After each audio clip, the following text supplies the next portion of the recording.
First gang hang of 2026. I almost said 2025. But it's a new year, and we're here, and we're not dead. Been some sickness, but we're feeling much better. Joe Patrick's here. He lives. He breathes. He sits right next door to me. Say hi, Joe Patrick. Hi, Joe Patrick. He sounds great, too. Listen. I don't know if much better is the way I would describe it, but I do live. That's good. That's good.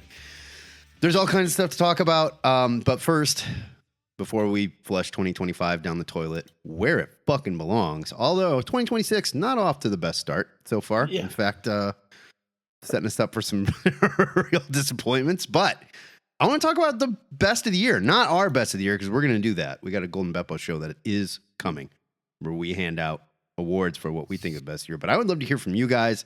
And I don't care if it's TV. I don't care if it's comics. I don't care if it's video games. I don't care if it's anime. And Jimbo's here, so I'd love to hear about that. But let's just start at the top over here. I see my buddy C Monkey. How we doing, brother? Hey, I'm good. What was your best of the year? What were you into? What hit you this year? Well, I tell you, I got that Incredible Hulk story this year was phenomenal. It was amazing. And flew under the radar, I think. A lot of people didn't pay enough attention to it. Man, it was good. Yeah, it was so good. It was like it like kind of ticked all the boxes. It tickled my brain in that like cosmic horror sense. Mm-hmm. And I'm as much as I love Lovecraft stuff, you know, even though he was a horrifying person. Two things can be true, right? I love that stuff. I just love that. We all like Thriller too. Michael Jackson was a ball of shit. Yeah. And all over the Epstein files. So if you think he's innocent, I got more bad news for you. But anyway. I'm again not a person I'm not a fan of. Actually, have not ever really been a Michael Jackson fan. Fair enough. He's got a couple things there, but go back to the Hulk. Let's go back to the Hulk. Thing. Anyway, back to the story. You know what? Hopefully we'll get a discussion talking about Stranger Things, because I think that kind of fits right into that as well. Yeah, because it was. I love the show ended so strong. Let's talk about it for a minute. Let's talk about Stranger Things while we're on the subject, right. And we'll just kind of go around to a small group. And if you want to talk about your best of, you can. If you don't, that's fine. Raise your hand in the chat if you want to. But listen, I want to say one. I want to say one thing before we start. And this was the most. Now, as a person who was about their age, okay, when this was happening, I was a little bit older, but. For Will, when the forces of evil took over Hawkins, Indiana, Frank was about their age. Yes, I was. When Will came out to his friends and family, that was literally the scariest thing a person could do. Yeah, because you could get ostracized by your friends. You could get disowned by your family. That is no lie. That is like that happened to friends of mine in high school. Yeah. And like they came out to their friends first and told us they're going to come out to their family, and they literally got kicked out of the house. Like I had a buddy live with me for a while. That's one of the bravest things you could possibly do. And for him to do that, and for anybody, I had a discussion with my students, and they were like, oh, well, you know, he did. I was like, that didn't seem like that big of a deal. I'm like, no, man, listen. Yeah, you don't that was a big deal in 1989. Yeah. Okay. You don't understand. I said, I have a friend of mine who still has not said to my face, you know, that he's gay. And I'm just like, it's okay, it's fine. It's not anything you get judged about. And I think they did such a good job of not just handling that scene, but the character, his arc, and how he was obviously gay, and he obviously had feelings, you know, for not for Mike. For Mike. And he was there, and Mike had feelings for him, but they were different. Right. They were just different, and Mike could not see it. And in that moment when he is coming out, Mike is like, oh shit. Right, right. Did you realize he's like, idiot. Oh, okay. Yeah, like I'm a total sense. Fucking moron. Because he just like different worlds, you know? And it really and there was a bunch of people like, oh yeah, they forced that fucking woke bullshit in there. Like, were you watching the show, you idiots? Were you watching this? Like, listen, like from season 1, I knew that character was gay. Yes, we all Season did. 1. The haircut alone, the Dorothy Hamill thing, it gave it all away. You know, like, come on. You know, but I love the show ended so strong. Now I'm gonna admit to something that I don't know. Maybe I just don't pay enough attention. I don't like. I saw people talking about like this. Oh, we think there's a secret new episode. You know, secret episode. That's nonsense. You know, I know it's nonsense, but Frank, I'm like, I'm I gonna don't blow your get mind it. here. I don't. I'm gonna see blow your mind here. Okay. Yeah. There's this thing called TikTok, right?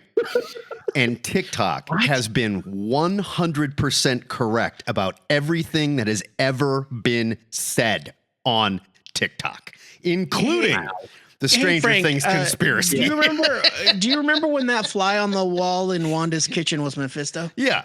Yes, yes, I do. Joe, this goes so I far do. beyond that, though. This goes so far beyond it because, like, I will say, as silly as that shit was, we were looking for like real comic book stuff, real clues that people kind of made. I'm not defending it. Yeah, I mean, It was it's silly. barely better.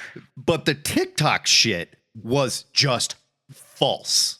Completely. Like, there's Morse code in this episode that's talking about how Vecna won, and there's a secret episode and shit. And then people who knew anything about Morse code went, "No, there is not." I mean, it of did the what it argument, was supposed you know? to do, which was get them traffic. So Yeah. Yeah. It they was. succeeded. Oh my God. It was they sad. succeeded in their goal.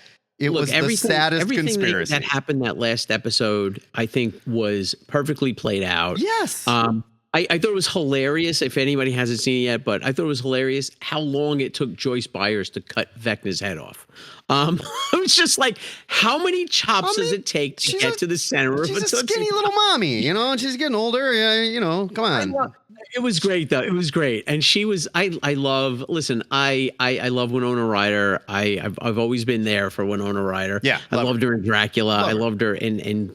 I loved her in Dracula Edward too, and she was Scissorhands. terrible in Dracula. She was terrible in it. I loved her. I loved her in Dracula. Listen, that I love accent, Dracula. that fucking even though accent, dude. my friend describes Dracula and what was the other movie Keanu Reeves was in? He describes it as two directors shooting themselves in the foot with the same gun. Sure. You know. Yeah. Well, Keanu's accent was the only thing. I thought that was Keanu's that accent was comment- maybe the only thing that saved Winona Ryder's accent. It was just so much worse. But such a great episode. I mean, and look, it definitely sets up. They could do other stuff without those kids. About I don't need it. I don't need it. What that. No, nobody needs it. But you know, I want it like, to be done. I don't need it. I don't. Yeah, it's one of those things where like there's the no need ending for of it. Stranger Things was so tight and so well done that I just need it to be done. And I'll also say the very end where they had all they did like the gaming module with all the drawings of the kids and shit. Yeah, that was awesome. And some of those artists were directly from like the Dark Horse Stranger Thing comics, which is very cool. But man, really? Okay. those It was a credits. very Avengers Endgame send off. Oh, it was great. Yeah, Well, I love the way the kids, the younger kids, came in and like, "Are you guys done yet?" And they just started playing D&D. It was it cheesy and ridiculous? Yes. But you know what? You need that after the absolute horror fest that we have gone through. You needed that. I will say, and the one good criticism that I did hear from someone who's like a reviewer that follows, like, I really liked it. Those kids should be way more fucked up. Like, yeah. It's really true. Probably. Like the end of Weapons, you know, where they're like, some of those kids even started talking again. Like, yeah, I get it. You know, like those kids, they ran through windows, they ate a witch. Like, yeah, they're fucked up. You know? Anybody else? Stranger Things, feelings, thoughts? Anybody disappointed in it? You know, who just made that was sound? Jim. Well, I like the epilogue. I thought the epilogue was well done. I thought the rest of it, like, were all the Demogorgons when they're attacking? Like, They like weren't they around. forgot- The Demogorgons were not around. I'll give you that. yeah, I don't know. I just When they were attacking in the right side up. Well, the Demogorgons were in the Upside Down. They weren't on the planet. They didn't have access. I've got an answer. Oh, give us an answer. What's the answer? Yeah, I've thought about this a lot in my group chat with my other dudes. There's evidence throughout the whole series that Vecna has hardly any Demogorgons. It takes him a long time to grow Demodogs into Demogorgons. Okay. Like they take years. they're a large animal and they take a long time to grow up. Sure. And the reason why he was using dogs in season 2 or 3 is because he didn't have a lot of demogorgons to begin with. Fair. And it kind of feels to me like he was dumping a whole bunch of points into abducting kids and messing with their minds, and not enough points into building an army. Which makes sense when you feel like you've already won and no one can stop you anyway. Yeah, and in season 5, too many points in charisma. There you go. Yeah, in season 5, he runs out of his army's gone. That's why dogs go to the hospital later. He's out of demo. I was wondering that too, and I thought it was weird. And then the more I thought about it, I was like, oh, he didn't have that many. That makes sense, and it makes sense because they shouldn't we grow don't in really shit. ever see him with an army of them. Yeah. At any point. And Will did blow up like 6 of them in that previous episode. Okay. So I'll take it. Take it. Maybe that was the full. You're no prizes in the mail, John. Maybe that was the brunt of the force that Will blew Absolutely. apart. I don't know, but Hell yeah. Jim, what were you going to say? No, just that the epilogue was great. The rest of the season was highs and lows. It had some really high highs, really low lows. Like, no fake out deaths. What were they doing? That was when he was falling off the tower. That was dumb. Something I went from like really, really, really being on board completely with the show to sort of being frustrated with the show by the end not because of what they did or the storytelling or anything, but like the show has a lot of the kids just making stuff up based on their own ideas and then having that be the real solution. well, time out. Not based on the real ideas, based on Dungeons and Dragons rules. Yes, but it's not a Dungeons and Dragons game, Matt. It's I understand that. I'm just saying they didn't just make it up. They literally assigned right. D&D Yes. rules. Sorry, retracted. They're making a lot of logical leaps based on their understanding of monsters because of a game that they play. Well, sure. And while that's certainly like, I think you can get a little juice out of that, but a lot of the things that these kids come up with end up actually being the real solutions when there are like military men and very smart scientists and interdimensional travel at play. And it's just like, well, let's back up. The military wanted to use it like just like aliens. The military always wants the alien, right? I'm not saying no. You're misunderstanding me.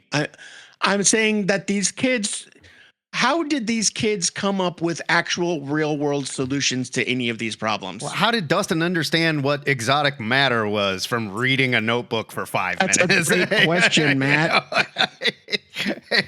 And so by the time the show ended, I was like, okay, let me guess. They're going to make up a thing and then it's going to be it's going to be real. And that's going to be how they win. And I think that, I don't know, maybe I wasn't suspending my disbelief enough, but I just, I thought there was too much going on for these kids to be able to solve hardly any of it. So in fairness, though, Dustin, it is established pretty early on that Dustin is a full-blown science nerd. Yeah, he's a valedictorian, right? Yes, Yeah, but Dustin is not like a particle valedictorian. physicist. I mean, hey. Yeah, but you get interested in stuff and you read into it. Like, listen, I knew kids like that. I knew Peter kids Parker that wasn't a particle physicist either, Joe. Just a smart guy, okay? And he made this webbing that 3M can't come up with. Peter Parker is a measurable genius if you look at his power ratings. So is Dustin if you look at his power ratings. I think Dustin is too. Look, I'm not again. Look, that's all well and good. That's fine to an extent. But then we've got fucking Lucas being like, let's tie him to the roof and electrocute him. That'll hook Will back to the hive mind. It's like, why would Lucas come up with that idea? He's smart, Joe. What do you want? Come on, man. Okay, so Lucas is a jock. No, I get it. But, all right. Jocks can be smart too. All right, now take it easy there, pal. No, they can't, Wow. man. These are 80s archetypes. No, that is all fair. I will say no. And I agree. I went to high swallowed school it. I don't disagree with anything you said, though. I swallowed it because I went, you know what? We got to tie this up. I kind of love how we are forcing this all into a D&D module, and everybody's playing their part. You've got your sorcerer, you've got your rogue, you've got your, like it was. I liked it, and I went okay, and I liked that they explained it too. They didn't just like. Maybe they over-explained it a little bit. I'll give you that. Maybe that was the other thing where it's just like we didn't need to Will's a explain it quite as sorcerer. much. It's like okay, stop that. Will is a sorcerer. The power's inside of him. Stop applying D&D Stop applying D&D logic to what is in the context of the show a real life problem. But that is how they would perceive it. They're kids that have played D&D all their life. What else do they call it? If they were X-Men fans, they'd say Will's a mutant. They would have. Sorry. By the way, too far. I'm going to say it right now. Give the Duffer went- Brothers the X-Men. Do it. Give the Duffer Brothers the X-Men, you fucking cowards. Hell no, please. Give it to them. They're going to show up in Doomsday, all right? We all know. So. There were scenes where Eleven was fighting Vecna, like doing straight up Jean Grey Phoenix stance stuff. And I was like, whoa. You are big X-Men vibes.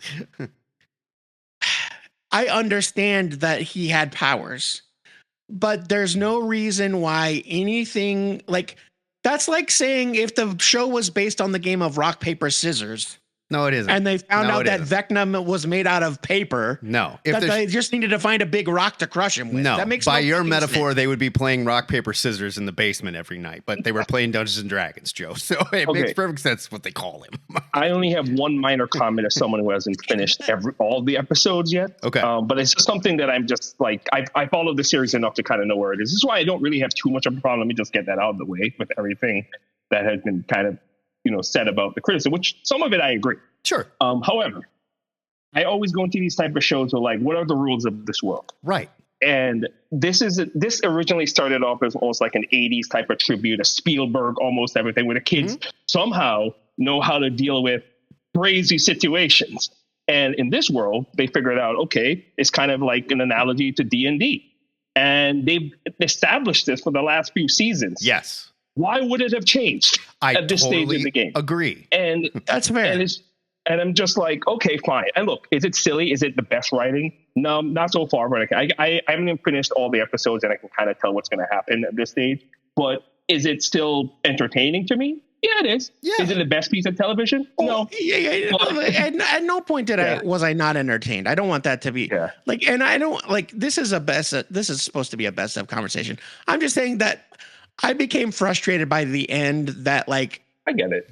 That the mechanics of the, we're showing a little bit too much. Where it's just like, okay, I get it already. But you yelled at me for the same criticism when I read the book Die, because I thought the mechanics of the game are controlling the story too much.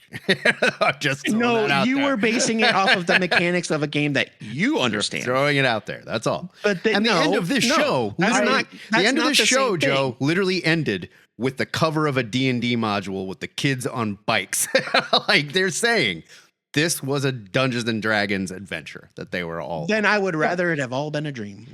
That's stupid. Then it was all a D&D adventure that they played in Will's basement. Oh God, yeah, what a great ending that would be. I mean, I think that would be even worse than what people are complaining about right now. Yeah, so Jesus, get out of here. Fair enough. All right, any other thoughts or feelings on Stranger Things before we move on? Because we were talking like best of the year. I don't know if it was. I would say it was the best show I watched this year. I'm not gonna say that. I will say I had fun with it. Mm-hmm. And so far, that's where I'm at right now with like 2 more episodes to go. So fair. I think the best show I watched this year was probably Task on HBO with that Mark Ruffalo show. Yeah. Oh my God. It will rip your guts out. It was so goddamn amazing. It was incredible. That and The Lowdown. The Lowdown was really good too. The Pit was also very good. But Pluribus on Apple TV for those. Yeah, Pluribus is a lot of fun. I'm enjoying Pluribus. Man on the Inside. Definitely That's another great one this year. My wife loves Man on the Inside is delightful. I haven't watched it. Casey loves it. Yeah, no one's watched Fallout yet in this group yet, right? I haven't. I am caught up on Fallout. It is still so great. It's so good. Yeah, it is. Yeah. Oh my God. Yes. Yeah, I love this season. Is just it's full lore. Like screw it. We kind of introduce it to a little bit. This is what's happening. I know it's pissed off some people who like who are religious to the game with certain factions, what has happened to them without spoiling too much. But then again, I think the game's even established, look, this is the apocalypse. Ain't nobody going to be intact after a few years. Like, you may have a rain on top, but you're going to have a big fall down. I don't know enough about the lore establishing. to like to know that they're doing anything different. I'm just having a ton of fun with it.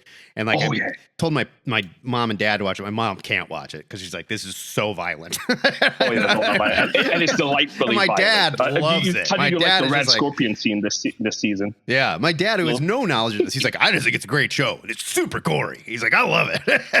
Yeah, no, it's some good stuff. Yeah, the Walton Goggins is still playing like perfectly like his two little roles, both in the past and in the future. Oh, like he's- him as being like like kind of a optimistic, half full type of guy in the past, and then he just becomes a complete undead asshole ghoul in the future, which is fantastic. Yeah, especially this last episode with the drugs thing, which I don't want to spoil. Yeah. Oh my God. Sims, you said you're caught up on Fallout. Are you a Fallout nerd, or do you know Yes. the lore? And Oh yes. Okay. Oh yes. Okay. Especially New Vegas. I'm just gonna say, without people who want to watch, I'm not gonna say too much. But one particular faction in the last episode, I felt sorry for. Did you know the Elvis guys? Yeah. Who are now ghouls? That's in the trailer. That's not so much like a spoiler, but Right. Oh man, in New Vegas, I'm not saying that they were like the most favorite faction, but they were like not the worst out of all of them. So it's kind of sad to see what they have become and what ends up happening to them. And New Vegas is it looks fantastic. There is a part of me that wishes that, oh man, I wish they would. It would. I'm not going to say like saying it's fully dilapidated, but it was a lot more. It was an interesting location in the games because it was like one of the few that were still thriving. Sure. And without saying too much, it ain't thriving no more. And there might be a reason for it, which I'm actually very curious about. It involves Mr. House. But yeah, I'm loving it so far as someone who's also a nerd. And I also like the fact they're not leaning too much into like, it feels like all of the protagonists, they have their issues and none of them are just black and white, which I do like as well. Cause it's not like, oh, this person is the fully goody two shoe, maybe Lucy, but even then she's starting to realize like her approaches aren't exactly. Yeah. It's a problem. Like she's too Yeah. good. That is like, that's her falling down. She's too good at it. Yeah, Which you definitely see it like in the second episode. She does a thing which I where understand. Walter Goggins just rolls over and is like, what the fuck is wrong with you? Yeah, Like, pretty much. And Yeah, you are like that right there with hospital- Walter Goggins, like, no, you need that guy. Yeah, pretty much. No, that hospital scene, like when he identified, quote unquote, the tunics, I was like, I knew exactly where that was going. I'm like, oh, Lucy, you sweet summer child. Yeah. I was like, don't do it. Yeah. That's sure enough. Brian, will you briefly as you're able, explain the chair company? The chair company is It's not something you can explain. I'll tell you that. Oh boy. you know what? This is what I would say. The chair company is the show that Severance thinks it is. I'm going to say that. Fair. Yes. Fair. Oh, wow. That's Yes, the Okay. that is my hottest take. It's better than Severance. because Yes. I think that show is boring as shit. The chair company is about a guy who has some issues. It's Tim Robinson from I Think You Should Leave and the brilliant Detroiters, which I think I rewatch every week. I watch some random episode of Detroiters every week. He works at a he's like a project manager at a construction company, and he is sitting in a chair, and the chair breaks during like a presentation, and he falls on the ground, and he's like humiliated. Right. So he wants to complain about the chair, and it turns into this big conspiracy about the chair company, and he gets drawn into it. He tries to get out. It draws him back in. He meets all these insane people. And it's Okay. like the normal people he meets are like 20-second, I think you should leave bits. Yeah. Like where he's like the straight man of like, oh, okay. Like somebody will show up and say like the strangest thing anyone's ever said. And he's like, oh, okay. And like, I think it's 6 episodes, maybe 8. It's great. I think it's 6 episodes. It does Okay. go. So he does not work for the chair company. So that's No. He's All right. investigating this chair company, and he discovers a conspiracy, Roger that. and it's a crazy conspiracy. And he is a maniac on his own. and it is funny and weird and kind of charming, but also like the strangest thing. And there are things that happen where you're like, I wish I hadn't seen that. Yeah. I wish. Yes. I wish one of the episodes ends with a scene where people are like, I can't believe that happened. And then I watched it and I was like, I wish I'd known what that was going to be, because the whole time I'm like, oh, what's going to happen? And then it happens and it's, oh my God. Okay. But it's Tim Robbins, and he came to HBO and said, we want you to do whatever you want here at HBO. And he said, are you sure? And they said, yes. And he said, are you sure?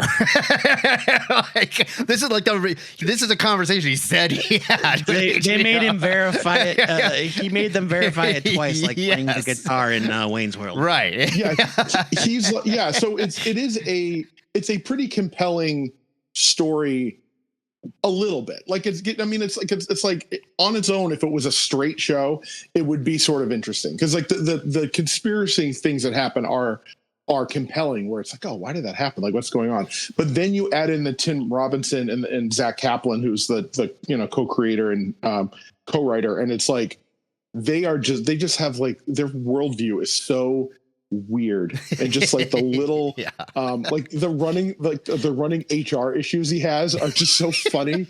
And so it's like Curb Your Enthusiasm cranked up to 25. It's like, what are we doing? Geez. It's beyond cringe. It's beyond cringe comedy. It's like so funny and so weird, and it leaves you a little unsettled. But it's like, it's a true uncomfortable office comedy mystery. And there's like suspense, and there's some thrills, and like things happen, and it's a logical progression of all the other things he's done, which is very weird. And if you ask Tim Robbins, he'll tell you it's an action thrill ride. That's how he describes it. He's like, it's like an action thrill ride I made for HBO. There's a chase that happens where I was like, oh my, like I mean, some remote control vehicles get in there at some point. It's very fun and very strange. And there's got to be more. I can't imagine they just ended the way they ended it. It was a massive hit. I'm sure there's going to be more. I'm going to use your Severance if it was more fun. Definitely. That's a very good comparison. Severance thinks it's smart. It's not smart, but Chair Company is smart. That's what's going on. Severance started They figured it out. I thought Severance started smart. Like, I was like, I'm on board here. This is interesting. And then midway through season 2, I went, why am I still watching this? They were like, you're not telling us, you're not giving us anything. More hallways and longer wigs. That's what the show needs. Yeah. Pretty much. All right. So I don't mean to necessarily guide the conversation too much, but we're halfway through the episode already. So let's talk about something else. Yeah. Other than let's talk best of comics. Like, I mean, what did we love this year? Or better yet, worst of comics. What did you hate? I loved Wonder Woman. Wonder Woman, absolutely the best of the absolute stuff. Batman is real good, really, really good. Mm-hmm. And then Superman is kind of a slow burn, though. Superman, I've been, that one's not taking me as much as the Wonder Woman book has. Really, I like the last 2 issues actually. How far into definitely Superman are you?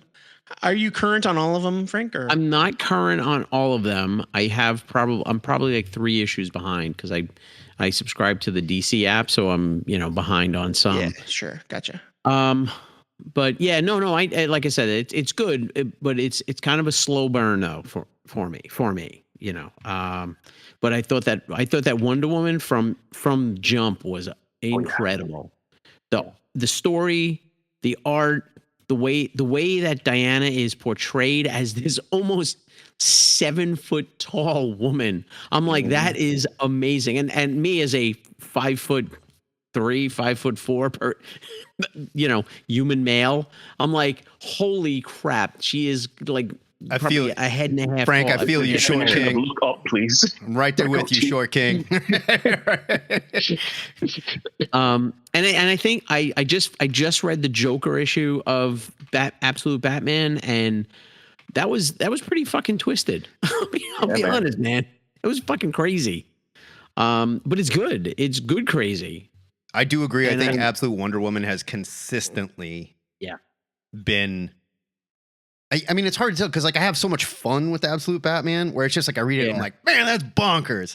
And I feel like Jason Aaron is doing a fantastic job on Absolute Superman. I caught up on that over I got to catch up. the holiday break, and I love it. I love what they're doing. Yeah, I mean, 100%. is it possible to be two Batman? I mean, is that possible? I mean, Because I feel like Absolute Batman's a little. we've too already Batman established he's sometimes. Batman AF. Well, right? So. Frank, it's Batman. It's Absolute Batman. So yeah. I love So- it. Giant bodybuilding Batman put in his Did face, anybody gluing read it up the in the Frank? building. Did anybody read the Arc M special?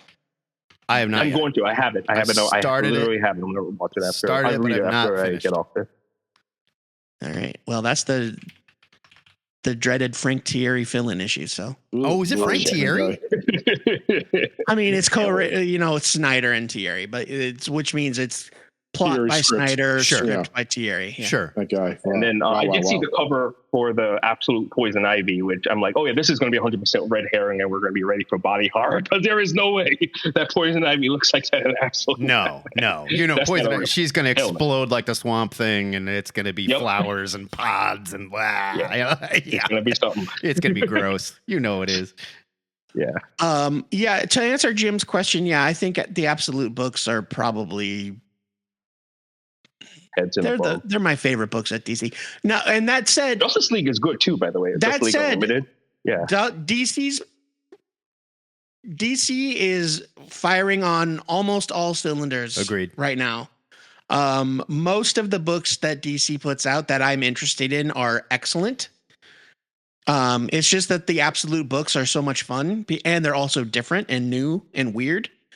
But like, if you want to read some of the best Justice League comics you've ever read, read Justice League Unlimited. If you want to read some of the best Superman stuff that's on the stands in a while, read Joshua Williamson's Superman. It's like the books are all fucking great. The new Batman series by Matt Fraction is outstanding. It's so good. It's so fucking It's a good. different take on him too, but it's perfect. So Different, but Batman Dark Patterns this year. Dark Dan Patterns, Waters? fantastic. Yeah. Yeah. Oh my yeah, God. Dan Waters. Sherman. Yeah. Hayden Sherman Made me like the ventriloquist. I didn't know you could do that. Like, I've never liked the ventriloquist. Ventriloquist turned into a building. Not even the dummy, right? It's I think it's the end of issue 5 or something. It like pulls back and you see the whole thing, and it's like, holy shit! Yeah. Like, Oh my God. it's such a good book. I wish that there was a way they could do that full time. Like, I love the short arcs, all the different art styles. The scripting is good. Batman seems like Batman. Yeah. And he's kind of in that. It is very Legends of the Dark Knight, like kind of young, kind of unsure of himself, but really brash. But not in a dangerous, like destructive way. Just in that, like, he's enthusiastic and like, I could do this even if he clearly can't. And he finds a way to do it. And it's really, really great. It's a return to that like competent but kind of cocky Batman that can get shit done, and not so much the Batman we've had for quite a while, who was like, he's so intelligent that he put things in motion where an entire evil like group of Batmen from another dimension are coming to ruin the world because of his plans. Like, stop that. Yeah. No. he put it in motion when he was like 5 years old. Like, why would no? Batman is not responsible for Dark Knight's really metal. a nice, pace. Yes. Yeah, nice little chunks. Three and done, and then move on, and they're very memorable that way. I mean, like there is a fine line between the Grant Morrison, Batman can win any fight given enough time and preparation. Yeah. And the Batman is so smart and has so many resources that he can build a robot that can kill Superman. We got from Chip Zdarsky. Right. Yeah. Right. And A robot that can crossed knock that him line. into another reality too. Right. Also, also, the robot knocked me into an alternate reality where I got my hand cut off Whoops. and then reattached. Thank Sure. you very much. Everything's fine. Think about that real quick though. What we're saying, like, this is what we remember from the Chip Zdarsky run, and that Chip Zdarsky run was long, and some of it was good, and some of it was weird, but ultimately not very memorable. There isn't one issue of Dark Pattern so far that I feel like I'm going to forget. And maybe it's because they are just short, one shot, really well paced. Beautiful fucking art by Hayden Sherman, who is just outstanding. Well, when you can get to the heart of what makes the character great, yeah, and keep hitting that drum, then you've got something special. But when you think you know what makes a character great, and then you say, well, what if I take what makes him great and make it even greater? Or make it evil. It's just like, no, a lot of that going on. Don't do that. Stuff. Yeah. And so, and that isn't sorry, who was just talking? I'm sorry, it was me. Just before we move on, I think because with the Jorge Jimenez of all of it doing the Zdarsky, I mean, he did some of the Tynan stuff, and then he did Zdarsky for the most part, and now he's on Batman. And at the beginning, I think it would be nice to see someone new, some kind of new blood, but he's the art is so fun and it's so he looks energized.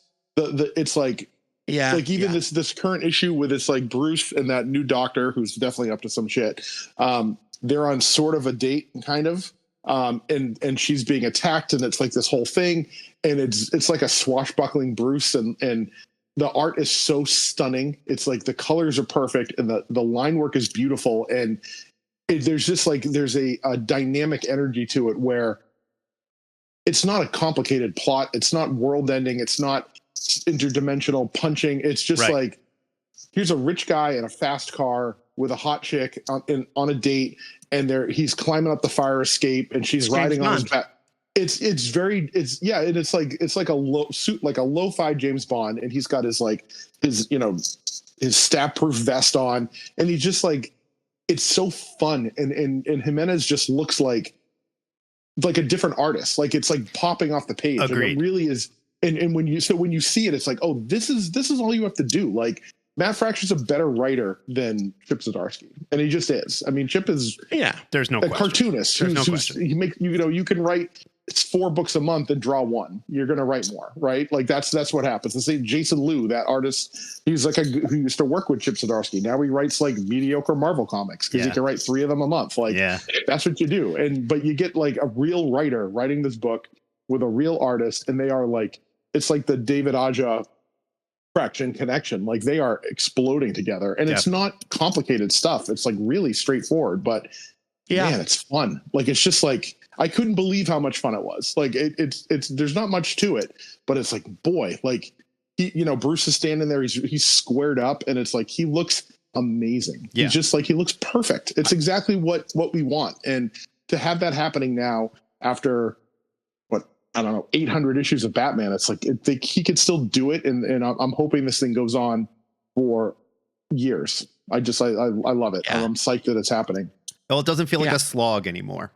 That's the thing. And I think if they learned a lesson at DC that they have not learned at Marvel, which see Age of Revelation if you want more proof of fucking that. But if they learned a lesson, it's that like, hey, what's going to get people to buy comics is making them accessible. Making them accessible. So I can pick up issue 5 of Batman Dark Patterns and go, oh, it's a Batman versus so-and-so mystery. Got it. Go. As opposed to Batman got punched into another dimension by a robot 3 issues ago, and he got his hand cut off. That's why you don't know what's going on. Just go back and start 26 issues ago that built up to all of this. I mean, there's something to be said for that, but it's also, it was just a slog for a long time. It was a slog. Oh, well, and it's not, that's not to say that DC doesn't have its duds, like John pointed out. Those Dan Jurgens, Mike Perkins, Bat Dash Man, Bat-Man, flashback books are not very good. No, God no. And so not everything is great, but the things that are DC's highs are so much higher than Marvel's highs, and they have way more of them. Yeah, if I'm giving an award, if there were, we don't do it, but if there's a Beppo award for best of the big 2, it's DC, and it's not close. This year it was DC, and it is not close. And it's really, to be honest, it's been the year of DC for the last several years, 3 or 4 years, at least. Let's talk about any broader Bat family books too. The Batgirl book and it's so Nightwing. good. It's Have both been fantastic. so good. I forgot like how good Nightwing has been. See, now I have not read Nightwing since Tom Taylor left the book. So Yeah, when I was kind of crushed when Tom Taylor left the book, and it's Dan Waters again. And well, there, you know what? That actually fills me with some hope, because was it Dan Waters since the beginning of All In? I think it maybe has been. Yeah. Yes. I think that's right. I think that's when they changed the teams. Who's writing Batgirl right now? I can't remember. Tate Bromble. Yeah, the book is fantastic. I didn't like it at first.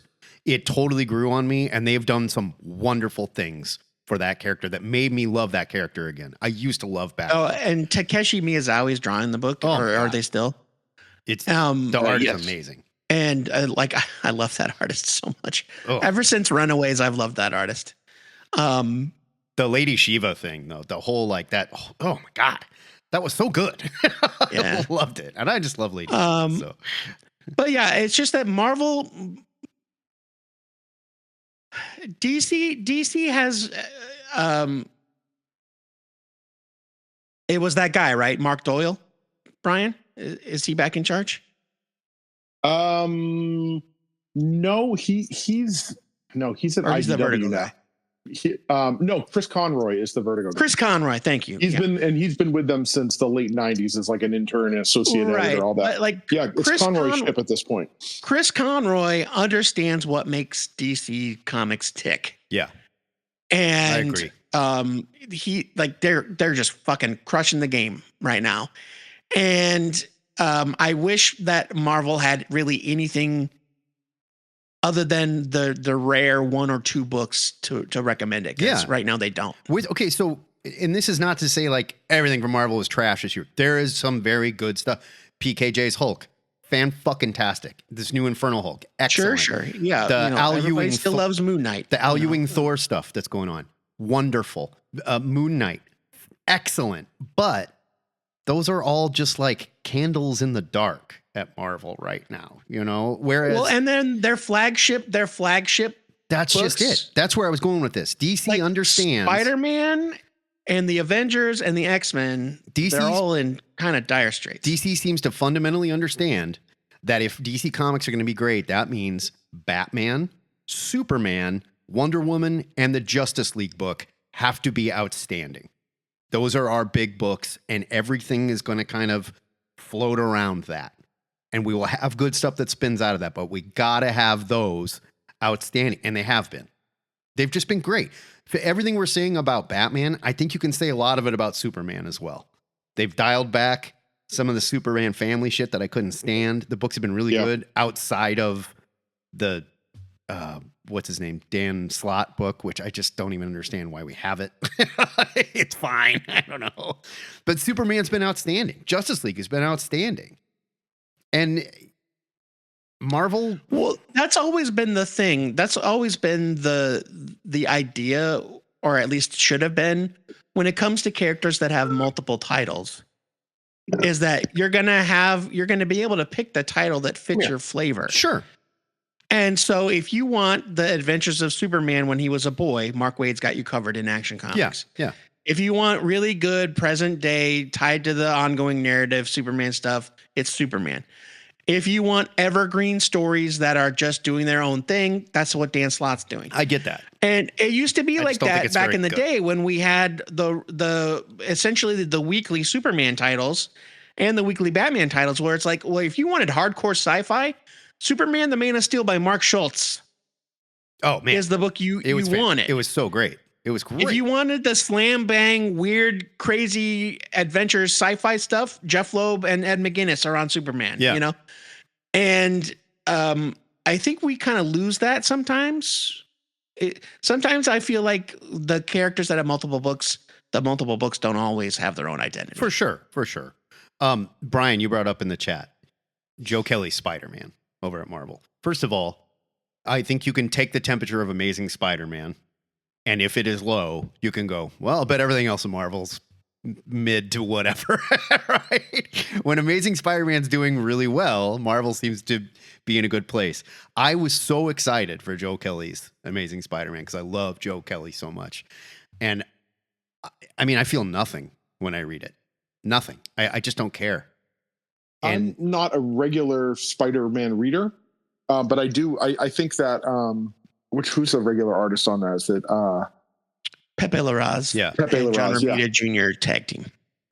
Yeah, I think it was the issue 900, maybe. Was it 900? Whatever the big anniversary one. It was came out 800 year. or 900. I think it was 8. I don't know, one of the two. Yeah, whatever.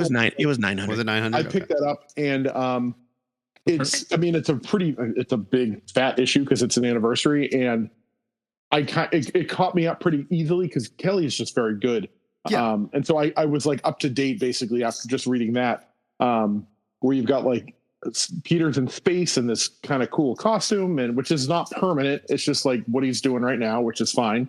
And then you've got like 2 Earthbound Spider-Mans, which are neither Peter, and they're like, big dick in each other, which I thought was kind of fun. Yeah. And then you figure out, you normally have to pay more money for that. Yeah, no, not this one. Again, worry about the fair company. So when you've got them kind of doing all, and I felt like even though I have not been on for the whole thing, I read the first issue. I thought it was pretty good. It was that kind of back to basics of, shucks, the Parker luck kind of stuff. Right. But I think it's pretty okay. Like I didn't like the Zeb Wells stuff when I would dip in. I think this is better than that. It's better than the Zeb Wells stuff. Bar, but it's better than the Zeb Wells stuff. Agreed. Yeah. Maybe it's that our expectations were too high. I don't know. Because I've read the Joe Kelly stuff and I never thought any of it was bad. It's just fine. Like, I didn't find it very exciting. I think as much as I dislike almost everything I read out of Age Revelation, I do think the radioactive Spider-Man thing, even though it's like a 3-issue story, it was very good and the art was very good. And it was Joe Kelly doing that thing where it's like, Joe Kelly's going to pull on your heartstrings and there's going to be some hard stuff to deal with here. And that's what I really like about Joe Kelly. Like he can keep it lighthearted, but there's still a lot of heart and emotion and he's not afraid to hit you in the gut. And I just feel like they haven't, like something about his Spider-Man is not doing that. It's not punching me where Joe Kelly usually punches me. So, and I just don't think he's telling that kind of story. He's not big dicking you as hard as he's not big dicking me, and I want to get big dicked. Because at the end of the Spider-Man day, and space stuff, it managed to have that, like, I don't know, it just felt very new, and I don't want to see 2 years of that. But like a quick arc of like he's in space and he's got this kind of cool costume and he's doing this thing and he's with these people and like it was sort of like that. It reminded me of that Jason Aaron, Doug Mankey like Batman Off-World book where it's 6 issues and he's in space and he's fighting off like aliens. Book was fantastic. It's excellent. Like in the end, I was like, holy shit, Punchbot. Yeah, love this whole thing. The book was blast. Great. It was great. I'm glad it was 6 issues. Like it's got to be quick and. I don't know. I think I agree. I think that X-Men crossover arc that Kelly and Kev Walker did was great. Like it's pretty much the high point of that whole thing. Yeah, it was. It was. John just the way John phrased it is pretty apt, I think. There might be moments of fun, where they're doing. They're taking big swings, with Dr. Doom and the X-Men and all this stuff. But a lot of it feels kind of dated. Oh, absolutely. Absolutely. Or safe, right? Okay, to be fair, I do think the One World Under Doom, I thought that was fun and it ended well and it set up some very cool ideas. But it was 9 issues and the issues did not come out monthly. It was an interminably long way to go. It was too long and there was too much other shit happening in the Marvel universe that made it feel less important. Yeah. It was too much. But I agree with you. On paper, I was like, oh, shit. Doom's the Sorcerer Supreme. Awesome. He immediately conquers the world. Kick ass. That's fun. Yeah. And you're telling this Trump-esque story where like a year no matter what bad happens, everyone's like, well, I'm on Doom's side. I mean, like, he seems to be the best guy in the world. I don't know. And again, John points out, the idea is fun on paper, but the actual execution is not very exciting. If you read that series, it's not really a slam bang kind of thing. I liked it. it was by no means. I think it probably reads way better in one sitting. Yeah, I think it does. And I sat down and when I caught up, I sat down and read the last 5 issues. Went, okay, nice job, Ryan North.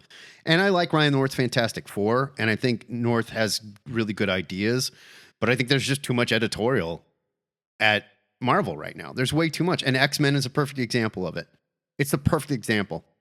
Tom Brevoort came in, marching around, going, "Oh, Krakoa is over. Krakoa is dumb. I hate it." But now I'm going to revisit every idea you can think of from Krakoa, and I'm going to heat it up in your microwave and serve it to you and tell you that this is Michelin star food. Like, no, all right, it's not. All right, I'm gonna pivot again because now we're getting into criticism.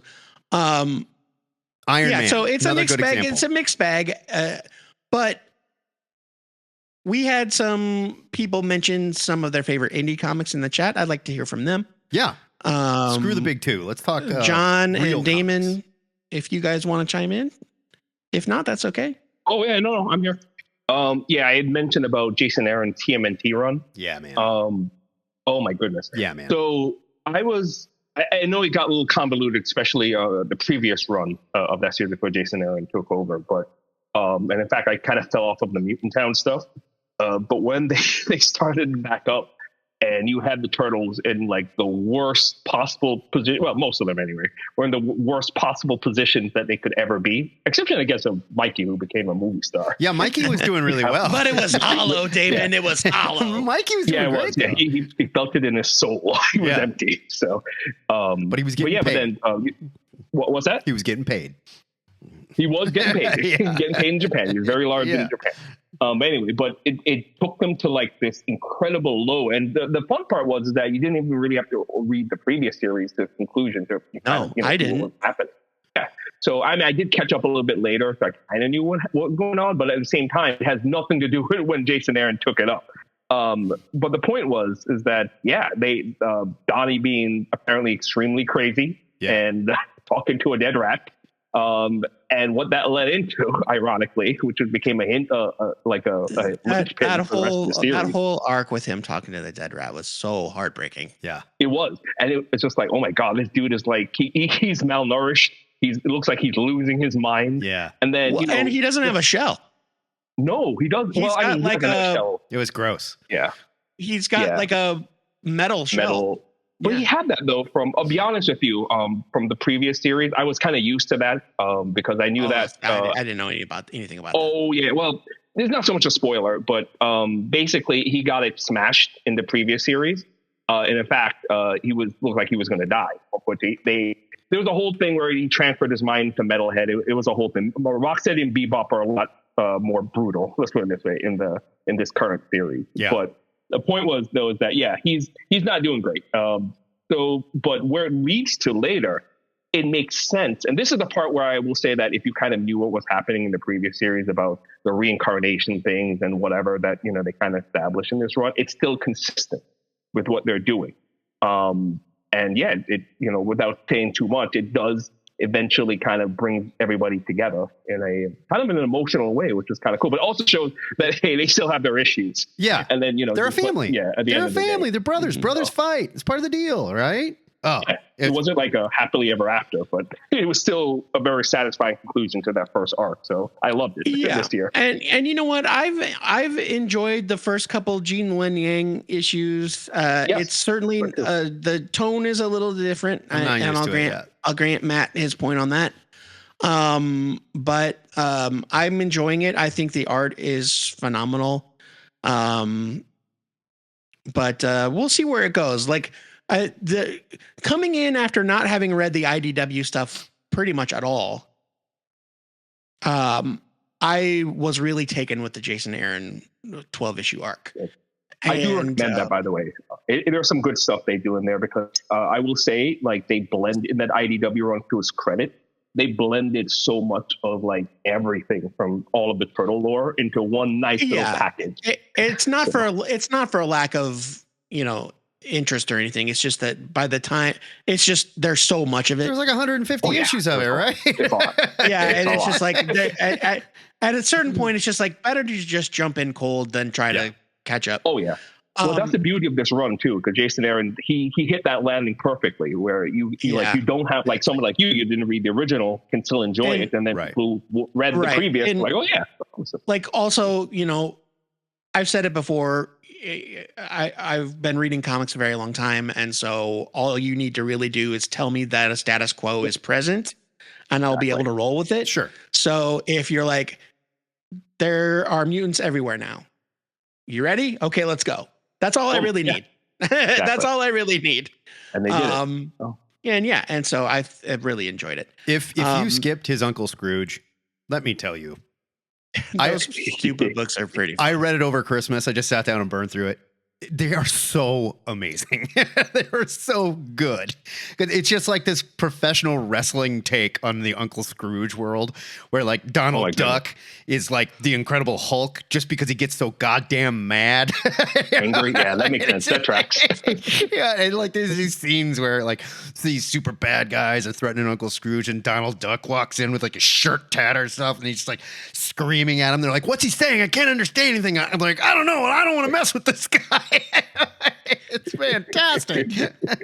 John Sims, if you're still available, do you want to talk about Assorted Crisis Events a little bit?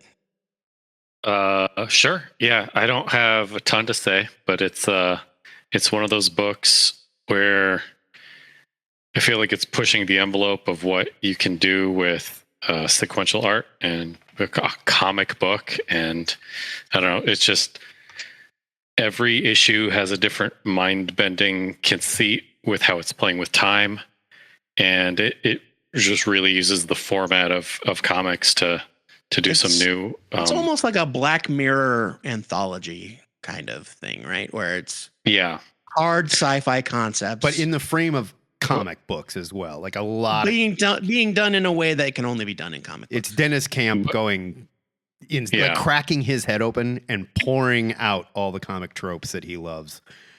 Man, that book is fucking insane. But yeah, it's all time travel, time manipulation based, and every issue has somebody being tragically just messed up by some kind of time going wrong in their life. And I just I'm behind on the book, but I did just flip through the issue where the guy just has spontaneous versions of his own body from different points in time show up totally mangled and mutilated. Like his own corpse just keeps manifesting in time and space at random points, and it's ruining his life. That's so inventive. Yeah, I need to get back on that book. Every issue, and I'm only up to issue like issue 5, is less dark than a lot of the other. That one was kind of cute. Yeah. I'm on the 5th issue, but like the through line that I mean, I'm not going to speak for Deniz Camp. The guy's a fucking genius, and his name's going to come up a lot in my best of. But the through line is kind of like, hey, you know what we don't do in superhero books is like deal with the trauma that should happen from every single one of these crossover ridiculous events. We never deal with it. The event's over and we go, feeling much better now, and it's a brighter day, and it's time to do superhero stuff. Like Assorted Crisis Events is kind of like, yeah, this is gonna mess you and everyone in your world up forever. Well, and you know what? The first issue was even sort of like that right off the bat, where it's just like this lady's just trying to get to work, and all of a sudden there's a fucking time bubble that swallows the street in front of her as she's on her way to work and stuff. Yeah, and I was going to say about that first issue, it does a really good job of introducing the reader to the whole concept, and it's kind of mild compared to what happens after. But also that issue makes you go like, "Oh shit!" like 3 or 4 times, you know? Yeah. Even though it's kind of nowhere near as tragic or as mind bending as what comes later. And if you are like a nerd and you've been entrenched in comics for a long time, it's one of those books where it's like, there are rules. You understand these rules. You've read stuff like this, but there's no rules in this book. Like, like, just so you know. but also if you love the idea of like what if you were just a normal ass person that lived in a world where they just experienced the Crisis on Infinite Earths? Right. Then this book is for you. Yeah. If that sounds interesting, then that's this book. Wait, yeah. Like was it Kurt Busiek who did Marvels? Kurt Busiek did Marvels About the people in the Marvel universe that like have to deal Phil with Sheridan, from the normal person's point of view. Where it's like that guy got cancer. Astro City did that a lot. The guy that got cancer when the Silver Surfer fought Blastar on his block. And basically, it was like there was so much radiation that like he got leukemia. Like, oh my God. That's terrible. All right. It is noon. I got to get moving. I got to make some meatball steak because there's a big Packers game tonight and we're going to lose to the Bears. I'm just letting it wash over me now. Yep. But it is what it is. I want them to win so bad. But it's okay. But it's good to be back. And we're back on track. We got more KO coverage coming this week. And let me tell you, folks, it's rolling downhill. I'll say that. Also, I want to say that the event when we planned our coverage, we neglected to consider that there would not necessarily be enough to fill an episode every time. Well, that's all right. We pushed it back a little bit, so now we've collected some stuff. We'll be all right. We'll figure it out. But we will be back with new comics. The Beppos are coming, I promise you. There is going to be a best of show. We're going to do it as a Patreon thing. It'll be free for everybody. So, like, sorry about that. Sickness, holidays. I blame Santa, and Trump, as always. But that's just me. Yeah. So. Matt, we should compare meatball recipes. Absolutely. I got my mom's meatball recipe. Yeah, man. Which is pretty great. My wife makes it now. Yeah, we should do that one day. Right on. I'll have to get it all out. I'd love to do that. We've got a cooking channel. Yeah, let's get in the cooking channel. Oh, man. The guy that ran a meatball shop versus the full-blooded Italian. All right. What could happen? What could go wrong? How could this go wrong? Actually, it should be fine. I think. I know. Whoever wins, we. Oh wait, whoever loses, we all still win. Whatever that tagline was. Yeah. Whoever wins, we lose. That was the tagline. You're right, but that doesn't really apply. That was Aliens versus we Predator. all still get meatballs. And I don't think there's ever been a better movie tagline that set you up for the disappointment that would be that movie, Aliens versus Predator. Whoever wins, we lose. That's exactly how I felt when I left the theater. I mean, it was completely apt. Yeah, it was completely. And we lost bad, too. All right. Very bad. Happy New Year, everybody. Good to be back. Bye, guys. See you guys soon. Bye, guys. Twitter Nerd. Happy New Year. Later. Signing off.